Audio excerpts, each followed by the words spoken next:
Yung halaman, Sir Joel, yan o. Harang yung ano? Sir, konti lang, sir. Yan, thank you, thank you. Pamulo na kita sa iyahang kasi kung sige ka sa Basta ito. Yan yata yung presidential pa. So far, wala pa po gila. Tumulong po sa presidente. Wala pa po ipuputan niya makasunod. Sa cluster number 361, wala man sila ipagawas. Sa pagkakawa, nalang nila po sila dito sa no, kung asa sila nagpupunod na maabot sila kayo na turn na wala lang sila ipag-pusta tayo sa mga plastic makagawas sa isang tanan. Ilang po sila sa pagpuan na asa sila sa bayan na Ibig ko sa business, sir.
Kapatid, baka mababa yung shot mo yung plaka ng convoy ha?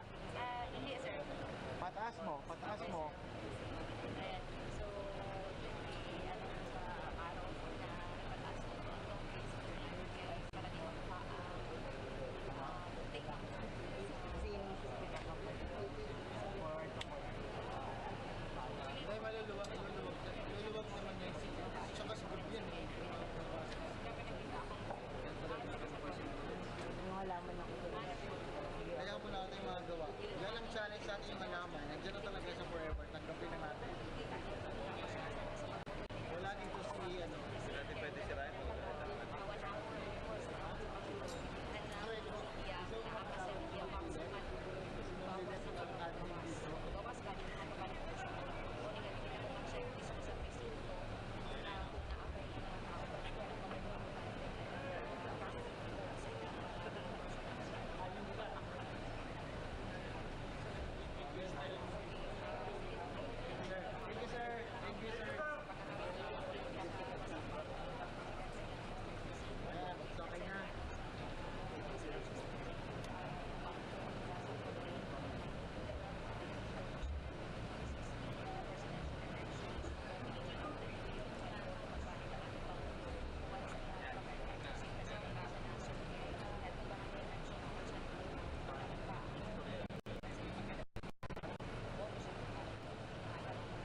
Sige lang, sige lang.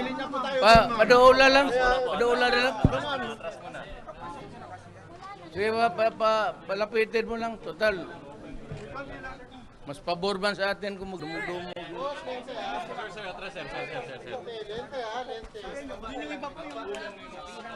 Yeah, just give him this space. Come here. Yung tindig lang kayo. Ina. Yung Pakibala yung mic.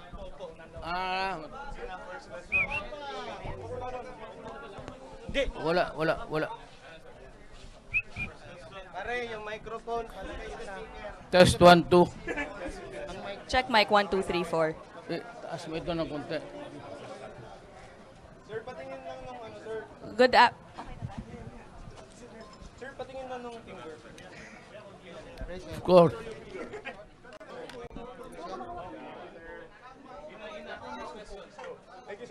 Hi sir, I'm Ina from CNN Philippines. Can we get your initial assessment, sir? About 1 hour to go na lang po, magko-close na mga presinto. Can we get your assessment? Teka muna ha, sandali. Before I ask the question to you, or you asking me the question, meron mga bagay na there are matters which I would like to leave to Attorney Panelo to answer. Kasi lalo na ngayong panahon, fake pati genuine news, pagtingin ko na maalanganin ako o imiskot ako o baliktarin ng media ang salita ko, I would rather refer you to Attorney Panelo, who is the press secretary. Now, ako ang mag-una ng tanong. Kailan pa kayo dito sa Davao? Friday, sir.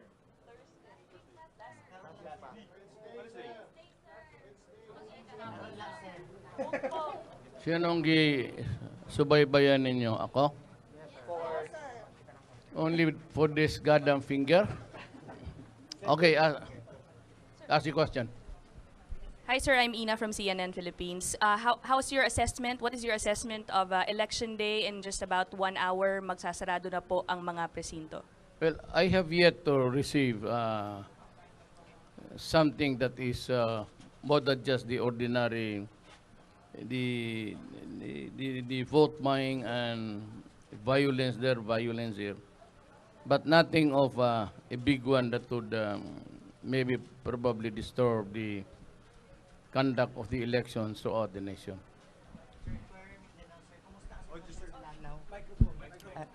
Well, Lanao, Yes, sir. gusto ko nga pumunta doon, but the problem is ganito. At the request of the party who are with me, iba lang yung pangalan, but the problem is if I go there today, because that was the request last night, baka whether I like it or not, ang maglapit sa akin, people will always congregate where I am. And political leaders would also be there. So it might be construed by the many na campaigning beyond the allowable days. And rather than risk disqualification, parang hindi naman talaga pwede. But ang Samar, Del Sur, Lanao remains to be controllable.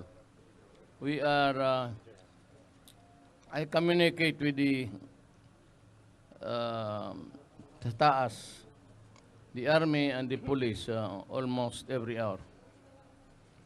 And for them to tell me if there is something big, a big splash in the conduct of the elections. Sir, good afternoon. Sir, mukhang yung mga reports ng mga media, mukhang maraming sira, sir, na VCM. That's the common complaint. Vote counting machines. All throughout po the country, mukhang ang common denominator are faulty na mga vote counting machines. Meron po bang iutos kayo sa COMELEC to investigate? Why is that so? That would be early. COMELEC is an independent body, and if there's any malfunction there, or if there's any aberration at all in the procedure or process in the conduct of the election, let COMELEC explain first to the people before we even initiate a sort of an investigation. That is in Keeping. in recognizance of the separation of powers of church and our independent organs. Commissions. Sir, last from my part. Sir, they say that this is a referendum of your administration. Ibig sabihin, kung majority manalo yung mga bets ninyo or admin bets, that means that's an affirmation of your governance. Kung manalo man yung opposition, that is the opposite. So, Well, what do you think? It could be taken as one referendum, so that if you agree with me, then you can vote for my candidates or the people I'm supporting this election. Now, if I am repudiated by the loss of all candidates coming from the Hugpong slate, then that would indicate that the majority of the people ayaw nila ako. Madali lang yan. Easy to solve. If media demands that I step down, I will step down.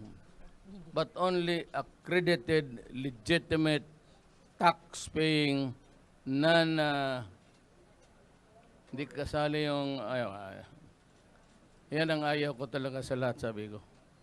I can stomach a tricycle driver shouting sloganeerings at me. I will never bow down to any foreigner. Sir, based on the pre-election surveys, administration candidates are poised to win big this midterm elections. Meron na po ba kayong mga expectation sa magiging resulta po ng halalan? Alam mo ma'am, ganito yan eh. Ever since I've been in politics, it's always at the start of the election campaign, I would always place it at 50-50 ang odds. Baske na malakas ako sa survey, baske wala akong kalaban, it is always a 50-50 proposition. Because if I do not have opponents, then I am supporting a group of people who will help me run the city government. So kailangan mga tao mo rin. Ay, sawa ng Diyos. Mukhang namang ganon ang lumabas sa Davao. Also, sir, the people are expecting a landslide victory for Mayor Sara and Pulong. And also si Baste, sir, wala siyang kalaban dito for Vice Mayor. May message po ba kayo sa kanya or sa kanila or kinakausap niyo na rin po ba sila? The earlier that they go out of politics, the better. And Inday, I am publicly warning her. The presidency will not educate you. It will just destroy you. Especially with the kind of media na ngayon, paid hacks, mga hyena, and they themselves know that they are dishing lies. They proclaim to the world with protestations that they are the victims of. They are just of their own making. We do not control them. We have not organized anything. Sa kanila yan. And yet, when the ruling is there, ayaw nilang tanggapin. Then the idiots of the Western world start to give you and even people who are in jail facing criminal charges, trial, may mga awards na. This is a crazy world. And let it remain there. I'd rather that ganito, so that allow the Western to muddle up everything. Because in the end, it is the Western world that's going to suffer. Sir, SMNI, sir, Sunshine Media po. Sir, maraming insidente ng vote buying po, na aresto at ano pong mensahe nyo sa vote buyers at saka nagbenta ng boto nila? Well, ganito yan. If they are caught, they should be prosecuted to the fullness of the law. Now, the practice of buying votes has been an integral part of an election in the Philippines. Yang pagboto, lahat yan. Walang hindi nagbibili ng boto dito, maniwala ka. Yang walang hindi nagbibili ng boto. Sino, ituro mo kung sino ang hindi nagbili ng boto.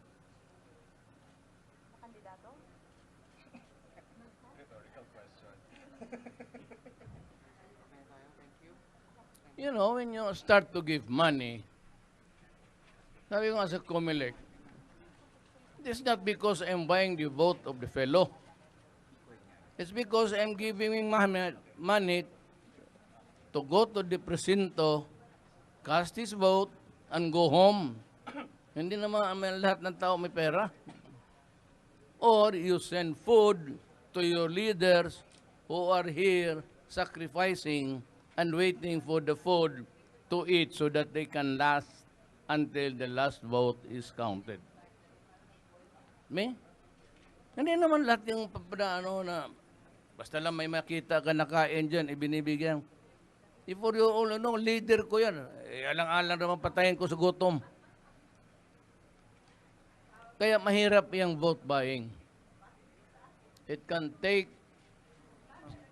many forms of basta mahirap talaga yan.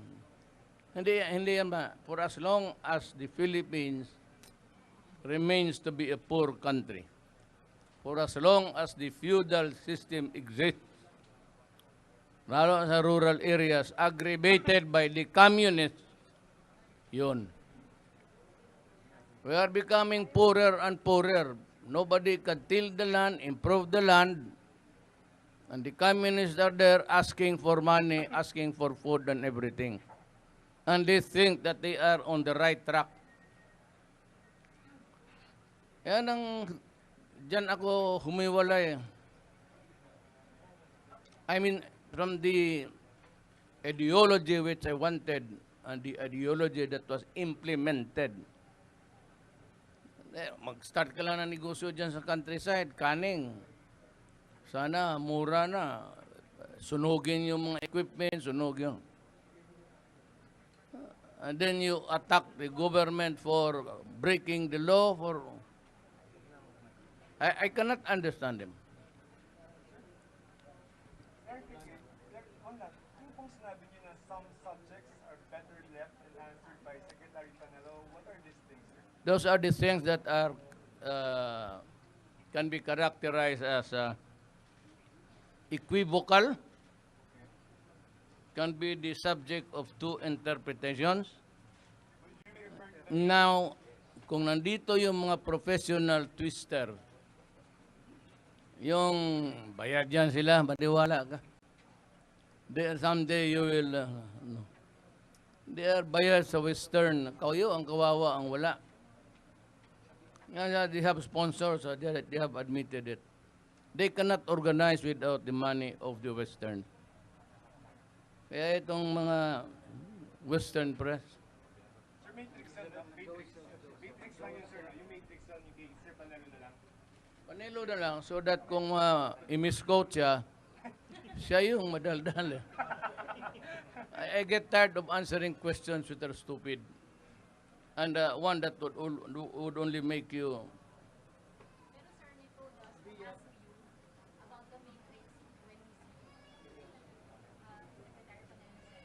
Totoo yung matrix. Totoo yung matrix. Pati yung bigoy, kita mo naman, pati yung spectral analysis ng boses nila.